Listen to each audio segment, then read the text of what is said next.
طرح مضبوط بن جائے گا۔ فحسنھا، جب تم میرا خط پڑھو تو شہر کو مضبوط کر دو۔ کیا بھیج رہا ہوں؟ فحسنھا بالعدل، فرمایا وہاں عدل کرو، شہر ہمیشہ کے لیے مضبوط ہو جائے گا۔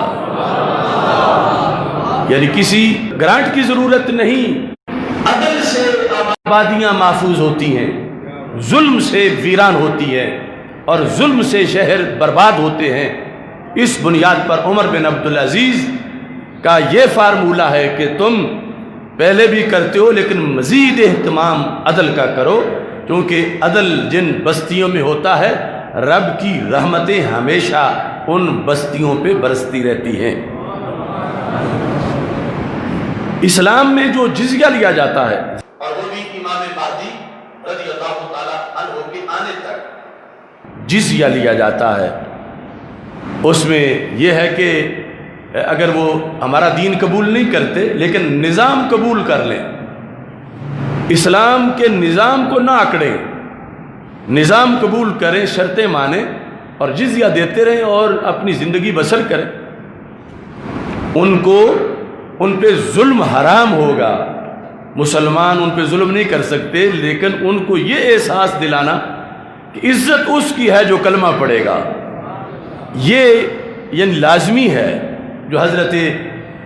عمر رضی اللہ تعالیٰ عنہ نے کہا ہمیں اسلام نے ذمیوں پر ظلم کرنے سے روکا ہے، انہیں ذلیل کرنے سے نہیں روکا، کہ انہیں احساس ہو کہ عزت اس کے لیے ہے جو کلمہ اسلام پڑھے گا۔ اس واسطے یعنی یہ طریقہ ہے اسلام میں کہ جب وہ جزیہ دینے آئیں تو حاکم وقت تخت پہ بیٹھے اور وہ نیچے گھٹنوں کے بل،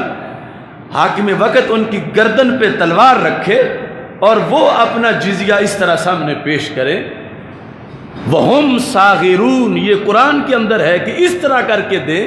کہ پیسے دینا صرف مقصد نہیں، پیسے دیتے ہوئے اپنی ذلت بھی محسوس کریں، تو پھر وہ ذمی ہیں ورنہ ذمی نہیں ہیں۔ اب یہ صورتحال جو ہے اس میں چونکہ جو آبادیاں زیر کنٹرول تھیں ان کے اندر کافی جگہ سے جزیہ آتا تھا، تو عدی بن ارطات انہوں نے عمر بن عبدالعزیز رضی اللہ تعالیٰ عنہ کو خط لکھا کہ بڑی یہاں پر وصولی ہوتی تھی، بہت زیادہ جزیہ ملتا تھا، بڑے یعنی اس لحاظ سے خوشحالی تھی، لیکن اس علاقے کے تو سارے لوگوں نے کلمہ پڑھ لیا ہے۔ انہوں نے اس سوچ پر کہ اب وہ ٹیکس یا تو اب پھر محدود ہو گیا ہے، بالکل تھوڑا ہو گیا ہے، ختم ہو گیا ہے، تو حضرت عمر بن عبدالعزیز رضی اللہ تعالی عنہ نے ان کی طرف خط بھیجا، جب اس نے کہا کہ فَإِنَّ النَّاسَ قَدْ كَثَرُوا فِي الْإِسْلَامِ وَخِفْتُ أَنْ يَقِلَّ الْخِرَاجُ، مجھے تو خطرہ ہے کہ خراج بالکل کم ہو جائے گا کیونکہ لوگ زیادہ مسلمان ہو گئے ہیں۔ تو آپ نے خط لکھا تو جواب میں کہا رب نے حضرت محمد مصطفیٰ صلی اللہ علیہ وسلم کو نبی رسول بنا کے بھیجا ہے، کوئی جابی یعنی ٹیکس اکٹھا کرنے والا بنا کے نہیں بھیجا، تو یہ سرکار کی نبوت کی کامیابی ہے، خوش ہو جاؤ کہ اللہ ساری زمین کو اسلام سے بھر دے۔ کہنے لگے واللہ لو وددت ان الناس كلهم اسلموا، کہا مجھے افسوس ہوا ہے تمہارے خط لکھنے پر، تمہیں تو مجھے خوشی سے یہ خط لکھنا چاہیے تھا کہ اللہ کا فضل ہے کہ اتنے لوگ مسلمان ہو گئے ہیں، اور میں یہ چاہتا ہوں کہ روئے زمین پہ ہر بندہ ہی مسلمان ہو جا، اور تم جو ہے وہ آگے اس صورتحال کی طرف دیکھ رہے ہو کہ پھر جزیہ والے کہاں جائیں گے، کتنے ختم ہو جائیں گے۔ تو حضرت عمر بن عبدالعزیز نے عہد حکومت کے اندر جہاں دیگر اصلاحات کی وہاں آپ نے اس چیز کو بھی اجاگر کیا جو بطور خاص نماز کے لحاظ سے ہے۔ حلیۃ الاولیاء کے اندر سند کے ساتھ 272 صفحے پہ یہ لکھا ہے، امام اوزائی بہت بڑے امام گزرے ہیں، امام اوزائی راوی ہے، کہتے ہیں کتب عمر الی عمالہ، حضرت عمر بن عبدالعزیز رضی اللہ تعالی عنہ نے اپنے جتنے بھی گورنر تھے بہت بڑی سلطنت کے اندر، یعنی افریقہ سے لے کر روس تک اپنے جتنے گورنر تھے ان کو دیا۔ کیا تھا؟ اجتنبوا الاشتغال عند حضرت الصلاۃ، کہ جب نماز کا وقت ہو جائے تو پوری ہماری سلطنت میں کوئی بندہ کوئی دوسرا کام نہ کرے۔ اجتنب اشتغال ہے مشغولیت، مصروفیت، اجتنبو اجتناب کرو، اجتنب الاشتغال، پہلے تم جو میرے گورنر ہو، تمہاری جو مشینری ہے اور پھر ساری رعایا، عند حضرت الصلاۃ، نماز کے وقت کوئی کام اور نہ کرو، نماز زیادہ ضروری ہے، اس کی پہلے حفاظت کرو۔ کیوں؟ فمن اضاءها فهو من شعائر الاسلام اشد، فرمایا اگر جس شخص نے نماز ضائع کر دی تو وہ نماز کے علاوہ جو اسلامی شاعر ہیں انہیں تو بہت زیادہ ضائع کر دے گا۔ تو نماز کے مسئلے پر کوئی کمپرومائز نہیں ہے، نماز ہر ایمرجنسی پر مقدم ہے، کیونکہ نماز اگر ضائع ہوئی تو پھر اسلامی سلطنت کی اصل روح پر حملہ ہو جائے گا۔ یہ نظام عدل ہے عمر بن عبدالعزیز رضی اللہ تعالیٰ عنہ کا۔ کہاں عمر بن عبدالعزیز اور کہاں آج کے معاملات، یعنی جس میں آپ نے دیکھا حرمین شریفین سے لے کر کہاں تک نماز کو بالکل ثانوی نہیں، ثالثی نہیں، رابعی نہیں، پتہ نہیں کون سی حیثیت پہ پوزیشن پہ رکھا کہ پہلے یہ کھول لو، اب یہ کھول لو، پھر یہ کھول لو، چلو اب مسجد کھول لو، اب یہ کر لو، اب جمعہ چلا لو۔ یہ وہ چیز ایمان کے لیے سانس کی طرح ہے۔ تو عمر بن عبدالعزیز رضی اللہ تعالیٰ عنہ نے کہا جنگ ہو، ایمرجنسی ہو، وبا ہو، جو کچھ بھی ہو، اگر تم نے نماز ضائع کی تو پھر یہ ہے کہ گویا کہ اسلام پہ حملہ ہو گیا۔ تم نے نماز کو کبھی بھی ضائع نہیں ہونے دینا، چونکہ اگر نماز کو ضائع کرنے کی رعایا کو عادت پڑ گئی تو پھر اسلام کا پیچھے کچھ بھی نہیں بچے گا، پھر تمام شاعر اسلام جو ہیں ان کو ضائع کرنے کا ہاضمہ تیز ہو جائے گا لوگوں کے اندر۔ تو تم نے نماز کے لحاظ سے خصوصی طور پر اہتمام کرنا ہے۔ حضرت عمر بن عبدالعزیز رضی اللہ تعالی عنہ کا آخری سفر جو ہے دنیا سے جانے کا، اس میں بھی ہمارے لیے بہت سے اسباق ہیں۔ آپ کے اتنے خطبات اور مختلف مواقع پر اس قدر امت کی رہنمائی، مثال کے طور پر عید کے دن کا آپ کا جو مکالمہ ہے، میں نے کچھ سال پہلے اس کا ذکر کیا تھا کہ عید کا دن تھا تو حضرت عمر بن عبدالعزیز عید پڑھ کے کھڑے ہو گئے اور اللہ تعالیٰ سے گفتگو کرنا شروع کر دی۔ اللہم انک قلت، رب تم نے کہا، وقولک الحق، اور تیری بات سچی ہے۔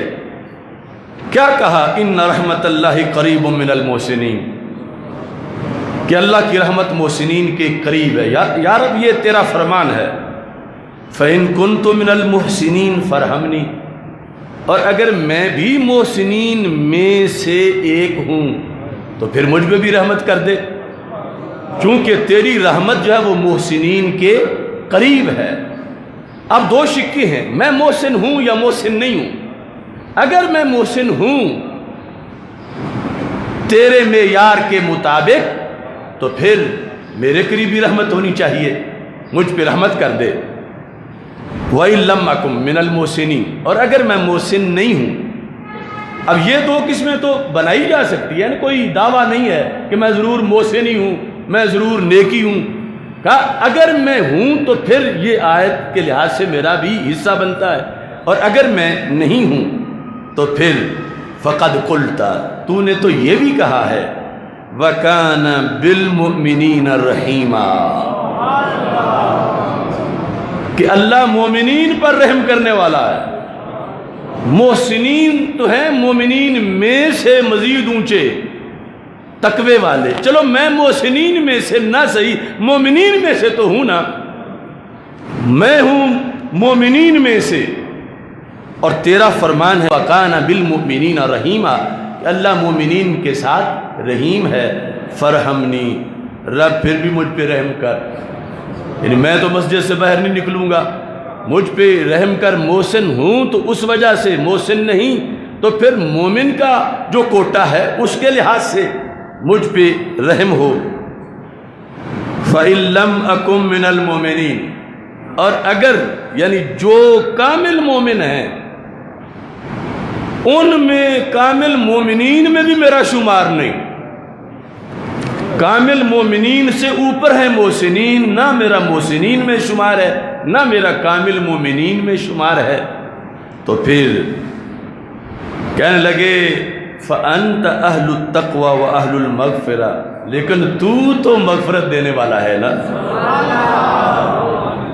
یعنی پہلے دو اپنے لحاظ سے آپشن بیان کیے، اب کہا کہ تو نے قرآن میں کہا ہے وَمَا يَذْكُرُونَ إِلَّا أَن يَشَاءَ اللَّهُ هُوَ أَهْلُ التَّقْوَى وَأَهْلُ الْمَغْفِرَةِ، اللہ اہل مغفرت ہے کا مطلب یہ ہے کہ وہ لوگوں کو مغفرت دے دیتا ہے، بخش دیتا ہے۔ تو میرے اندر تو چلو ایمان لانے کے بعد کوئی کمال والی بات نہ صحیح، لیکن تو اہل مغفرت ہے۔ فاغفر لی، مجھے بخش دے، کیونکہ تیرے اندر تو کوئی دوسرا احتمال ہی نہیں کہ تو اہل مغفرت نہ ہو، تو اہل مغفرت ہے بالیقین۔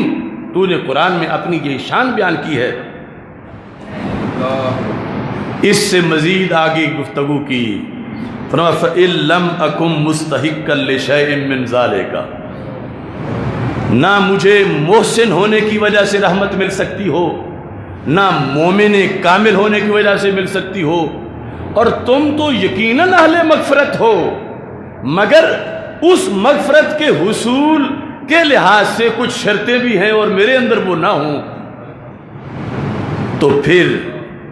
فانا صاحب مصیبہ، تو میں تو پھر مصیبت زدہ بن گیا۔ اب کم از کم یہ تو میرا سٹیٹس ہے نا کہ میں صاحب مصیبت ہوں، کہ مجھ پہ مصیبت آئی ہے، نہ میں محسن بن سکا، نہ میں کامل مومن بن سکا، اور نہ میں رب سے مغفرت اس لیے پا سکا کہ رب تو اہل مغفرت ہے مگر میرا اس لسٹ میں نام نہیں آ رہا، تو پھر میرا تو بڑا نقصان ہو گیا، اور مجھے تو بہت بڑی مصیبت آن پہنچی۔ تو کہتے ہیں پھر رب میرا حصہ پھر بھی بنتا ہے، کیسے کہ تو نے کہا الذین اذا اصابتہم مصیبہ قالوا انا للہ وانا الیہ راجعون، کہ جنہیں مصیبت آئے اور وہ آگے سے یہ پڑھیں انا للہ وانا الیہ راجعون، تو انہیں کیا ملتا ہے؟ اولئک علیہم صلوات من ربہم ورحمہ، رب انہیں رحمت عطا فرما دیتا ہے۔ حد درجے کی انکساری اور عاجزی، یعنی اس عہد کا سب سے بڑا عبادت گزار انسان، ہزار ولیوں سے جن کی ولایت بلند درجے کی ہے، لیکن رب سے مانگنے کا جو انداز ہے اس میں آپ نے بعض والوں کو بھی یہ سکھا دیا، چلو کوئی سٹیٹس نہ صحیح، کوئی منصب نہ صحیح، تو یہ تو ہے نا کہ پھر ہم مصیبت والے ہیں، ہم نہ محسن نہ کامل مومن، ہمیں نہ مغفرت ملی، ہم مصیبت والے ہیں۔ اور جو مصیبت والا ہو، رب کہتا ہے اگر وہ مصیبت کی وجہ سے یہ کہہ دے انا للہ و انا الیہ راجعون، تو پھر مصیبت والے پر بھی رب رحمت برسا دیتا ہے۔ اولئک علیہم صلوات من ربہم، ان کے رب کی ان پر صلوات ہیں، ورحمہ رحمت ہے، وَأُولَئِكَ هُمُ الْمُهْتَدُونَ، اور یہ لوگ ہی ہدایت پانے والے ہیں، اگرچہ صاحب مصیبت کہلا رہے ہیں لیکن یہ ہدایت پانے